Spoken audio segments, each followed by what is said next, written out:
ஆண்டவரும் இரட்சகருமாகிய இயேசு கிறிஸ்துவின் இனிதான நாமத்தினாலே இந்த புதிய நாளிலும் தேவனுடைய ஜீவனுள்ள வார்த்தையின் மூலமாய் உங்களை சந்திப்பதில் நான் கர்த்தருக்குள் மகிழ்ச்சி அடைகின்றேன்.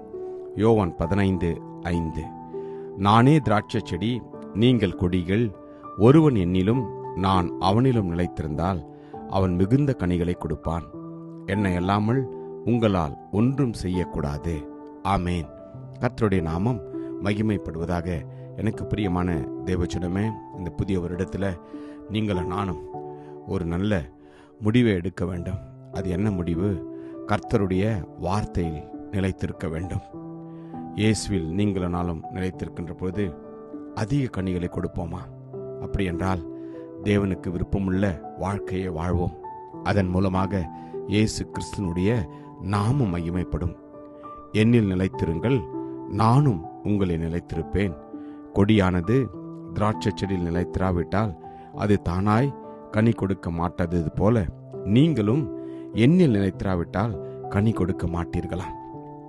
கர்த்தர் உங்களையும் என்னையும் பார்த்து, பிரியமானவரே, பிரியமானவளே, என் வார்த்தையின்படி நீங்கள் நடக்க உங்களை அர்ப்பணியுங்கள். உங்களுடைய இருதயத்திலும் என்னுடைய இருதயத்திலும் இயேசு கிறிஸ்து வாசம் செய்ய வேண்டும். நாம் அவருக்குள் நிலைத்திருக்க வேண்டும்.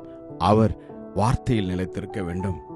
ஆம், வேதம் சொல்கின்றது, ஒருவன் எண்ணில் நிலைத்திராவிட்டால் அவன் வெளியே எரியுண்ட கொடியைப் போல அவன் எரியுண்டு உலர்ந்து போவான் என்று வேதம் சொல்கிறது.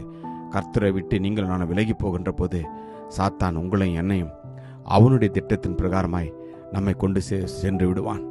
நீங்களும் நானும் தேவனுடைய பிள்ளைகளாய் வாழாதபடி அவனுக்கு ஏற்ற விதத்தில் வாழும்படியாய் நம்மை நாம் அர்ப்பணித்து விடுவோம். எனவேதான் ஆவியானவர் நம்மை பார்த்து சொல்கிறார், நீங்கள் என்னிலும் என் வார்த்தைகள் உங்களில் நிலைத்திருந்தால் என்று. அவருடைய வார்த்தைகள் நிலைத்திருக்கின்ற போது அவருக்கு நாம் கீழ்ப்படிவோம்.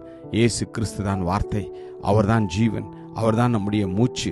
அவர் நமக்குள் நிலைத்திருக்க வேண்டும். ஆம், நாம் அதிக கனிகளை கொடுக்கின்ற போது, கிறிஸ்துவின் நாமத்தை நீங்களும் நானும் பிரஸ்தாபப்படுத்துகின்ற போது நம்மை பார்க்கிறவர்கள் தேவனுடைய நாமத்தை மகிமைப்படுத்துவார்கள். எனவே இந்த நாளிலே கர்த்தருடைய பாதத்தில் நாம் அர்ப்பணிப்போமா? அவருடைய வார்த்தையில் நாம் நிலைத்திருக்கின்ற பொழுது கர்த்தர் நம்முடைய தேவைகளை அவர் நிச்சயமாய் சந்திப்பார். அது மாத்திரமல்ல, அவருடைய அன்பில் நாம் நிலைத்திருக்க வேண்டுமாம். பிதா என்னில் அன்பா இருக்கிறது போல நானும் உங்களில் அன்பா இருக்கிறேன், என்னுடைய அன்பிலே நிலைத்திருங்கள் என்று அந்த நாளில் அர்ப்பணிப்போமா?